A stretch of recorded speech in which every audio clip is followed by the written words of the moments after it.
पशु का प्रेम।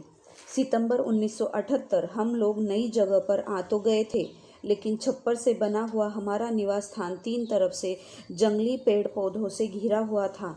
फर्श हम लोगों ने लकड़ी से बनाया था, जो जमीन की सतह से 2 फुट ऊपर था। हमारे अहाते में अक्सर सांप आ जाते थे। प्रशिक्षार्थी कभी सांपों को मार दिया करते थे और कभी सांप बचकर भाग जाया करते थे।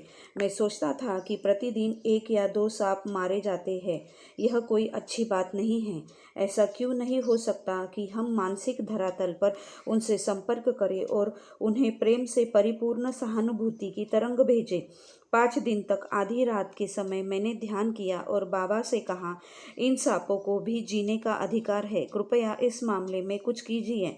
अपनी ओर से मैं सांपों को हमेशा वैचारिक तरंग भेजता और मन ही मन कहा करता, देखो भाई सांप, हम लोगों को यहाँ रहना है, इसीलिए कृपा करके हमें परेशान मत करो, हम भी तुम्हें परेशान नहीं करेंगे।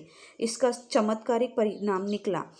उस दिन के बाद से सांपों ने हमारे लकड़ी के बने फर्श पर आना भी बंद कर दिया। कभी कभी कोई आ भी जाता तो प्रशिक्षार्थी उन्हें नहीं मारते और उन्हें फर्श से होते हुए आसपास की झाड़ियों में चले जाने देते। हमारे फर्श के नीचे 3 नाग सांप भी रहते थे। वे कहीं नहीं गए। न तो उन्होंने हमें डिस्टर्ब किया और न ही हम लोगों ने उन्हें परेशान किया।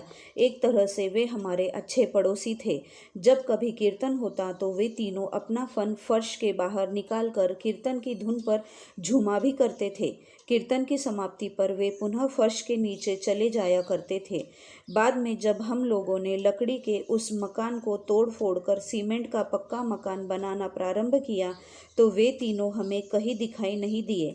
संभवतः उन्हें पता चल गया था कि उनका दाना पानी वहां से हटने वाला है, इसीलिए वे तीनों पहले ही अपना ठिकाना बदल चुके थे।